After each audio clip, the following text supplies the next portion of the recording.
Season 4 starts with the biggest profit margins I've ever achieved, but the strategy behind it might surprise you. If you've missed the previous season, I'll put up a card on the top right corner so you can check it out and catch up on all the action.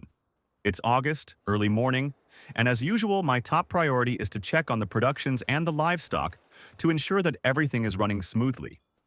This daily routine has become the foundation of my farming empire, and today, it's going to pay off in ways you won't believe. After completing my morning checks, I shifted my focus to the grass fields. Last month, I made a massive investment and purchased all grass fields available on the map.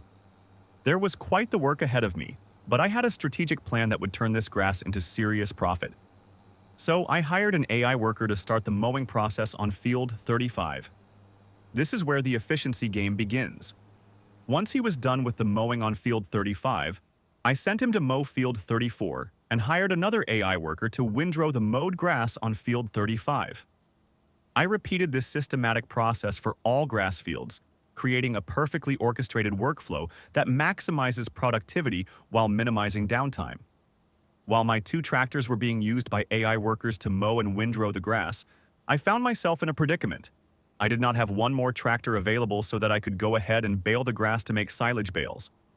But here's where I implemented a clever strategy. I accepted 2 contracts. One of them was to harvest the spinach on farmland 49, and the other was to harvest the carrots on farmland 88. But here's the twist. My plan was to harvest the spinach and complete that contract, but I wasn't planning on finishing the carrot harvest.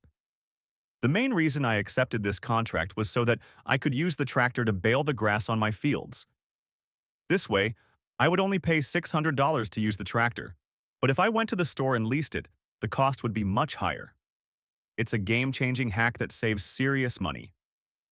Anyway, while all of that coordinated effort was happening, I hired one more worker to harvest the sorghum on field 37 and use the tractor from the spinach harvest to transport the crop to my silo. The logistics were getting complex, but everything was falling into place perfectly. Once I put all the workers to work, it was my turn to start baling the grass on field 44. There's something satisfying about getting your hands dirty while your AI workforce handles the bulk of the operation. When the AI finished the harvest of sorghum on field 37, I transported the crop to my silo and managed to get just under 40,000 liters of sorghum. Next, I spotted a lucrative opportunity and accepted a peas harvest on field 77 for $16,000. I immediately hired a worker to take care of the harvesting and sent every available tractor and trailer to field 77 so that I could transport the crop faster to the selling point. Here's a pro tip. The peas harvester has only 3,700 liters of crop storage and the trailer gets filled up fast, so you need multiple trailers when doing this type of contract. Preparation is everything in maximizing these profits. With the field harvested and the crops transported to the selling point, I managed to earn an additional $29,300 from the extra crop. The bonus profits from contracts like these are where the real money is made. After that successful run, I accepted several more contracts including harvesting sorghum, plowing, cultivating, and sowing. The contract grind was paying off, but I knew the real profits were still coming. After the contract grinding session, there wasn't much left to do, so I decided to fast forward straight to September to see how my investments would pay off. September started as usual with my established morning routine, but I could sense this was going to be a profitable month. I completed my checks and jumped straight into field work with renewed energy. I hired a worker to sow barley on my fields, 36 and 37. Once that sowing was finished, I went to the playground maker and the toy tractor production was completed. I earned $150,000 from this single production cycle. These production facilities are absolute gold mines when managed properly. Next, I had to fertilize the field I just sowed with barley. Proper crop care is essential for maximizing yields and profits. Now, here's where livestock management becomes crucial. The 12-month-old pigs I have will reproduce next month, so I needed to make room for new baby pigs.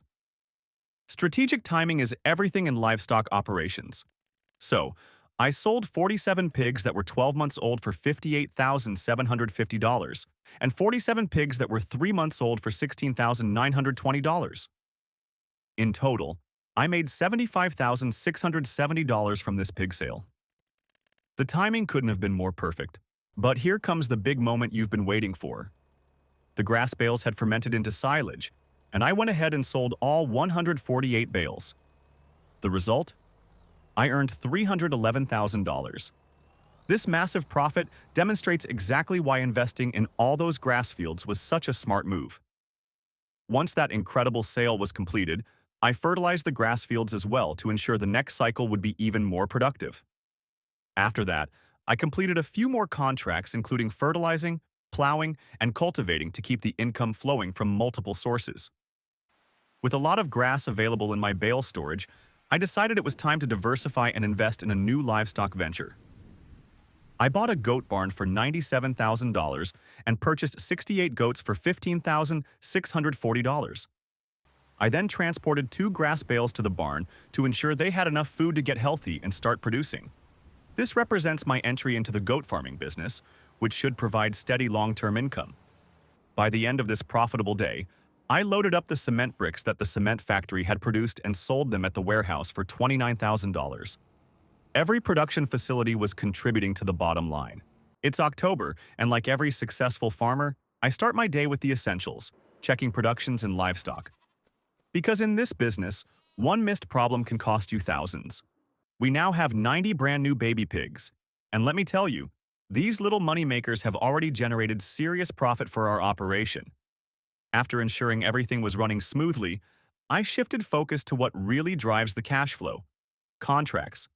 Harvesting soybeans, plowing, stone picking, the bread and butter work that keeps the money flowing while our investments grow in the background. But here's where strategy comes in. While my AI workers handled the contract work, I took my tractor to fields 36 and 37. These barley fields needed fertilizing. I'm pushing these fields closer to that magical 100% yield bonus. Every percentage point means more profit when harvest time comes. The rest of October was all about contracts, cultivating, stone picking, and steadily building our war chest.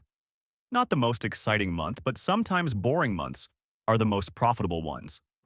By the end of October, I was pushing closer to that $2.8 million mark. But trust me, things were about to get a lot more interesting. November hit, and immediately I knew this was going to be different. All my grass fields were finally ready for harvest, and in Farming Simulator, timing is everything. I jumped into my tractor, attached the mowers, and headed straight to field 35. But here's the thing about grass. It's not a one-man job if you want to do it efficiently. So I hired an AI worker to handle the mowing while I set up the next phase. But I had a problem. I needed another tractor to keep this operation running smoothly. So I made a strategic purchase: the Fiat 160-90DT for $81,750. This tractor packs 180 horsepower, more than enough for our operations, and it's actually reasonably priced for what you get. Plus, I added a front weight attachment for $1,700 because balance isn't just important. It's critical when you're running heavy equipment. The moment that tractor rolled off the lot, it went straight to work baling grass on field 35. No downtime, no sitting around. Every minute that machine isn't working is money lost. While the grass operation was running, I accepted a fertilizing contract worth $4,100. The cement factory had been quietly producing cement bricks, and I'd been stockpiling them. One trip to the warehouse later, and I pocketed $29,000. But here's where it gets interesting. The chickens have been laying eggs non-stop, and I'd been strategically holding onto every single pallet, waiting for the perfect moment. November is when egg prices peak, and I struck gold. $81,200 from eggs alone. That single sale pushed me over the $3 million mark for the first time. November wasn't just more adventurous, it was more profitable. December started with the usual routine, but I could feel something big coming. The bank account was growing fast, maybe too fast, because in this game, money sitting in the bank isn't making you more money. I knocked out several cultivation and plowing contracts, each one generating between $4,000 and $5,000. Steady work, steady income. But then it was time for the big payoff from last month's grass operation. Those silage bales from November had been fermenting, and fermented silage is worth serious money. I transported all 147 bales and headed to the farmer's market. The result? $308,000. That pushed me over 3.5 million. And suddenly, I had the capital for something I'd been planning for months. But first, I handled the maintenance, fertilizing the grass fields to keep that yield bonus climbing toward 100%. In farming, you never stop investing in your existing operations, even when you're planning new ones. After 2 more contracts, it was time. I pulled the trigger on the investment that would change everything. I bought fields 19 and 20. But here's the twist. I'm not growing crops on these fields. I'm turning them into forests. Now, some of you might think I've lost my mind, but let me explain the strategy. I looked at every piece of forested land on the map, and none of them had the potential I needed. So instead of settling, I decided to create my own forest from scratch. This required a $27,500 tree planter and tree saplings. I started with 240 lodgepole pine saplings for $7,000, a test run to see how this would work. But then I ran into a problem that nearly derailed everything. The AI worker settings won't let you plant with less than 4 headlands, and the maximum width is 4.8 meters. But trees need at least 5 meters of space to grow properly. So I had to do it myself. And I picked the absolute worst day possible. It was snowing so hard I could barely see what I was doing. My eyes were burning, visibility was near zero, but I pushed through because that's what separates successful farmers from quitters. I managed to plant around 900 trees before the game hit me with another obstacle. Too many trees, cut some down first. So I've still got space left on field 19 for future expansion. Now, some of you are probably wondering, did I choose the right type of tree? Let me know in the comments what you think, because I believe I made the right call, but I want to hear your opinions. After the tree planting marathon, I did a few more contracts, and then it was time for the final piece of the puzzle. I spent $381,400 on planks and long planks for the playground maker. And this is why the forestry investment is brilliant. Instead of buying all my materials, I'm going to cut my own trees, process my own wood, and dramatically increase the profit margin on toy tractor production. It's called vertical integration, and it's about to make us a fortune. With all materials transported to the playground maker, December was complete. My eyes were exhausted from that brutal snowstorm, but the foundation for next year's profits was set. It's January, and you know the drill. I start every morning checking on all my production facilities and making sure my livestock are healthy and well-fed. But today's different because winter has arrived, and that means it's the perfect time to expand our operations in ways you won't believe. Since there's not much field work to do during the winter season, I came up with an ambitious expansion plan. First stop, purchasing farmland 65 for $284,000. But that was just the warm-up. Next, I headed over to my solar farm construction site and dropped a whopping $2,337,530 on brand new solar collectors. We're now more than halfway done with this massive solar installation, and let me tell you, this investment is going to pay dividends for years to come. Now, I have to address something that's been driving me absolutely crazy. Those tree decorations scattered around the solar farmland are still there. And despite all the amazing suggestions you've given me in the comments on YouTube and TikTok, I still haven't found a way to remove them. Before wrapping up January, I had one crucial task: making room for new pigs. You see, my 16-month-old pigs are about to reproduce next month, so I needed to sell some of the current stock. I sold 21 pigs from 3 different age groups, 21 that were 3 months old, 21 that were 7 months old, and 21 that were 16 months old. The total earnings? An impressive $57,960. I was genuinely surprised by how profitable this pig operation has become. With January's tasks complete and winter limiting our field activities, we're jumping straight into February. February kicked off with my usual morning routine, but this time I spent extra time at the pigsty. And for good reason. Those 17-month-old pigs had reproduced, blessing us with 68 brand new piglets. But here's where strategic planning comes in. I knew the 8-month-old pigs would also reproduce next month, so to avoid overcrowding, I sold all 69 of the 17-month-old pigs for $120,750. Talk about starting the month with a bang. Between the pig sales and my passive income generators, I quickly reached $730,700. Time for another major expansion move. I purchased Farmland 77 for $386,700. Now, let me share the strategy behind this particular field selection because every decision I make has a purpose. I immediately grabbed my tractor, attached the planter, and headed straight to field 77 to plant cotton. Here's my logic. My sheep are producing wool, and I want to maximize profitability by processing that wool further. But wool alone won't be enough for the production facility I have in mind. That's why I'm adding cotton to the mix. Later in this episode, I'll reveal which production facility I chose and share detailed profitability analysis of all the production chains that use wool and cotton. After the worker finished planting field 77, I needed to roll it for maximum yield. Off to the shop I went, purchasing a roller for $46,500. I hired a worker to roll the field and get us closer to that crucial 100% yield bonus. While that worker was busy rolling field 77, a contract appeared, sowing cotton on field 55 for $3,700. Since I already had the planter attached to my other tractor, I accepted the contract and hired a worker to handle it. Efficiency is everything in this business. That concluded our February operations. Now, let's dive into March. March began with the usual morning routine and livestock check. The new baby pigs had arrived, which was fantastic news. However, I noticed my goats and sheep were running low on food, so I transported one bale to each barn to ensure continuous feeding. A nearby contract opportunity popped up, sowing field 55 with cotton for $2,400. Being so close to my farm, it was an easy decision to accept and earn some quick cash. Before March ended, my cement factory had been working overtime, producing 12 pallets of cement bricks.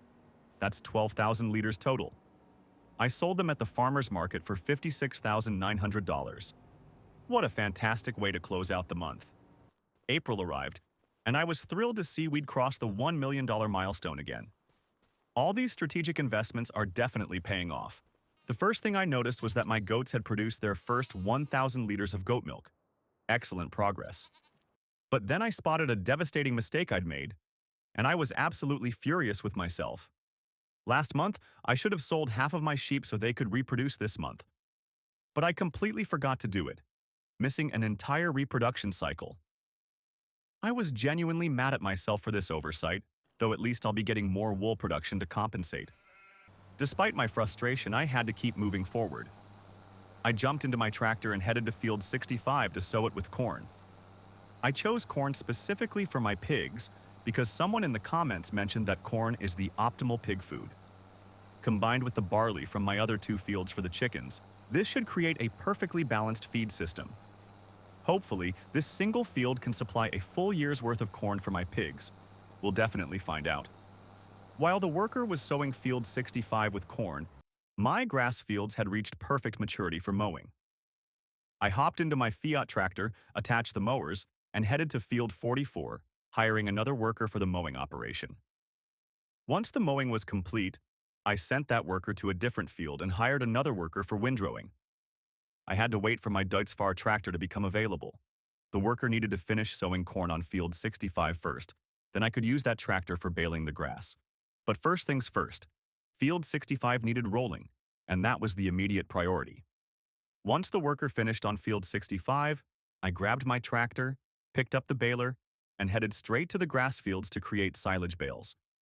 However, I made a different decision for field 12. Instead of silage bales, I used my basic baler to create regular grass bales. The reason? I only had 5 grass bales remaining in storage, which wouldn't be nearly enough to feed my sheep and goats. After baling field 12, I transported all the grass bales to my farm's bale storage facility. Speaking of storage, I'd been collecting straw bales for several years, and they were taking up valuable space with no immediate use. Time to liquidate them. I managed to earn $24,700 from the straw bale sale. My cement factory had produced 3 more pallets of cement bricks, which I sold for $14,200. With just under $1.2 million in the bank, it was time for a major strategic investment. I purchased the spinnery for $180,000, and here's why this is the most profitable production facility for wool and cotton processing. Let me break down the numbers for you. If you choose the rope maker instead, you'll actually lose money. You'd earn more selling raw wool. To be exact, you'd lose $5,700 every single month. But with the spinnery, you earn an additional $7,368 more per month compared to selling raw wool. You can process the fabric from the spinnery even further into clothes, though I'm not sure I'll go that route yet. It would be more profitable, but it requires significantly more wool and cotton input. If you want a detailed breakdown video analyzing the profitability of all these production chains, let me know in the comments and I'll create one. Throwing all those numbers into this episode would be overwhelming. I transported the 9 pallets of wool from my sheep and configured the spinnery to produce fabric. The production line is now officially operational and generating profits. We're kicking off an early morning in May with a hefty $1,161,223 sitting pretty in our bank account. As always, my day begins with the sacred routine, checking on the cement factory and our livestock to make sure everything's running smoothly. Our chickens and pigs were demanding breakfast, so I loaded up with sorghum and made the rounds. First stop, the chicken coop, then over to the pigsty to keep our profit makers happy and productive. The final morning task? Transporting water to our greenhouses. This might seem minor, but consistent lettuce production depends on it, and in farming, consistency equals cash flow. Now, let's check on that spinnery investment from last episode. Excellent news. It had produced 1 pallet of fabric. Not earth-shattering, but definitely not bad for our first month of textile production. Time for the main event, collecting all those silage bales scattered across our grass fields. These beauties have been fermenting patiently, and now it's cash-out time. I loaded up 130 silage bales and sold them for a massive $263,000. This is exactly why patience pays in Farming Simulator 25. While the momentum was strong, I tackled fertilizing the grass fields immediately. Why rush? Because getting as close as possible to that magical 100% yield bonus is crucial, and if I leave it for later, I'll inevitably forget when juggling other tasks. Perfect timing struck when a fertilizing contract appeared for Field 8. I accepted it and earned just under $4,000. It made complete sense since I was already fertilizing other fields anyway. Then the skies opened up. Rain started falling and continued for the entire day, forcing me to call it quits early. June arrived with the usual morning checklist: cement factory inspection, livestock welfare check, and greenhouse maintenance. With the routine complete, it was time for the main event. Our barley on fields 36 and 37 was finally ready for harvest. Without wasting another second, I hired a worker to handle the harvesting while I focused on strategic planning. Here's where things got dramatic. I transported the fresh barley to my farm's silo, and then disaster struck. I'd reached the storage limit. This is the kind of crisis that can paralyze your entire operation. I had 2 choices: purchase a completely separate silo or build an extension to my existing one. I chose option 2 and purchased a silo extension for $60,100 with a capacity of 200,000 liters. This investment allows me to store all the harvested crops needed for our livestock operations. The harvest yielded around 78,000 liters of barley from those 2 fields, a solid return on our planting investment. Now, let's dive deep into something that's been on my mind: the new straw DLC. I've done extensive research, and here's my comprehensive breakdown of why I'm passing on this investment. This DLC allows you to create pellets from straw, but the entry requirements are absolutely staggering. To bale straw directly from the field and convert it to pellets, you need the $320,000 Krone Primos 5000 baler. But here's the kicker. This machine requires a tractor with at least 350 horsepower. The cheapest tractor that can handle this job is the Valtra S416. To be fair, you need more than those minimum 350 horsepower anyway, and the Valtra S416 delivers 420 horsepower, but it costs $288,000. I'm not looking to spend that kind of money on a tractor dedicated solely to straw processing, especially when I already own 3 perfectly functional tractors. A 4th tractor serves no purpose in my current operation.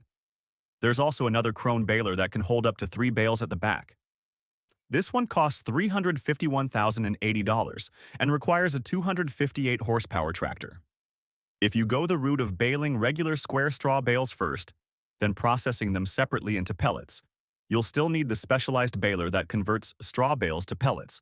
Plus, you'll need the Krone bale shredder attachment for $31,900. To purchase the building that packs the pellets will cost you $350,000. You can also produce heat with the pellet heat plant, where you can utilize the pellets generated from your straw. Here's my brutally honest take. I haven't tested this system to verify profitability, but the math just doesn't add up for me. You need massive upfront investment, and I simply don't see how it generates adequate returns. I need your help here. If you've installed this DLC and actually used the equipment and buildings, please let me know in the comments if it's profitable. As I said, I just don't see the value proposition. Since I decided against the straw pellets production investment, I attached my regular round baler and processed the straw from the harvested fields the traditional way. I'll hold these straw bales and sell them when market prices peak. Next, I accepted a harvesting contract on Field 43 for a barley harvest, followed by a fertilizing contract on Field 40 worth $3,500. The harvesting contract yielded just under 1,200 liters of extra barley, which I transported straight to my newly expanded silo. I also loaded up 22 straw bales and transported them to my bale storage area to await better selling prices. Meanwhile, I noticed the spinnery was running low on wool. I jumped into my tractor, loaded up 4 pallets of wool from our sheep operation, and transported everything to the spinnery. During this process, the spinnery produced another pallet of fabric. Our textile operation is gaining momentum. The barley fields I just harvested needed plowing, so I stopped by the store and purchased a plow for $50,500. I drove straight back to the 2 fields and hired a worker to handle the plowing efficiently. After that, I accepted a contract to plow Field 43 for $2,500 and a contract to harvest spinach on Field 61 for $5,700. The spinach harvest was particularly lucrative. I earned an additional $6,100 from extra crops, creating a nice profit boost. While completing contracts, I noticed something that could be my greatest strategic breakthrough if I can execute it properly. I was studying the crop calendar when it hit me. I can plant green beans in June and harvest them between August and November. If they mature by October, I can harvest them and immediately plant barley on those same 2 fields again. I haven't noticed this opportunity until now, and I'm absolutely furious with myself for missing it. To be completely honest, I'm not entirely sure if this double harvest strategy is possible within the same calendar year. I desperately hope the harvest occurs in the current year, not the following year, because if the harvest delays until next year, I'm in serious trouble since I need that barley for our animals. The only significant investment required would be purchasing a green bean harvester, which costs around $500,000. But if I can successfully plant green beans and harvest them in the same year, this would be absolutely insane. I'd be doubling the yields from my fields by harvesting twice in a single year. Incredible potential. With the fields properly plowed, I wasted no time and started cultivating immediately. After Field 36 was cultivated, I hired a worker to plant the green beans while I focused on cultivating Field 37. Once Field 36 was planted with green beans and Field 37 was cultivated, I sent the worker to plant green beans on Field 37 and hired another worker to roll Field 36, which was already planted. With the rolling completed on Field 36, I hired yet another worker to fertilize the field, maximizing our chances of reaching that 100% yield bonus. Fingers crossed we can harvest these green beans in the same year. With field operations running smoothly, I needed to address our pig situation. Since both the 8-month pigs and 12-month pigs can reproduce next month, I made a strategic decision to sell all the 12-month pigs. This made perfect sense. I get more money from the mature 12-month pigs, and the 8-month pigs will reproduce next month anyway. I sold 69 pigs and earned $86,250. Pretty decent return. That marked the end of June, and I transitioned straight into July with my standard morning routine. I noticed the 8-month pigs had matured to 9 months and successfully reproduced, giving us baby pigs as expected. I completed my usual checkup on all other animals and production facilities. July brought grass field harvest time, the complete cycle of mowing, windrowing, and baling. This process consumed considerable time to complete all the grass fields, but the investment in time pays dividends. Once the grass harvesting was complete, I returned to the green bean fields and applied the second layer of fertilization for optimal growth. After that, it was contract grinding time. I accepted numerous contracts, some paying out more than $12,000 each. While this was admittedly the boring part of the episode, I managed to earn $100,000 from contracts alone this month. But I need your help on a crucial decision. I feel like it's time for me to stop doing contracts and focus more on growing my farm independently. Let me know in the comments if I should completely stop with contracts or only accept the ones paying more than $10,000. Your feedback directly influences the direction of this series. With contracts completed for the day, the spinnery needed more wool, so I handled that restocking. Since I was already at the spinnery, I loaded up the 4 pallets of fabric it had produced and sold everything at the playground for $1,500. The cement factory had also been productive. I sold several pallets of cement bricks at the farmer's market for $42,800. I had 5,200 liters of sorghum remaining and decided to dump it at the pigsty for our pigs, since the corn I planted is still too far from harvest to provide feed. While browsing the store, I noticed a used Massey Ferguson tractor on sale. I took a closer look and discovered I could get 425 horsepower for only $127,400. The deal was too good to resist, so I purchased it immediately. Now I'm thinking back to that straw investment I was debating earlier. With more horsepower available, maybe the economics change, but the decision was already made for this season. However, I'd really like to hear your opinion on that investment. Leave a comment with your thoughts. And that marks the end of Season 4 of Starting from Zero in Farming Simulator 25. If you enjoyed this episode, please like the video and subscribe to the channel for more strategic farming content. To watch Season 3, you can click on the left video that's on the screen. And if you haven't seen the first 2 years, click the right video that's on the screen. What an incredible journey this has been. Thanks for watching, and I'll catch you in the next video where we'll discover if this green bean gamble transforms our farming operation forever.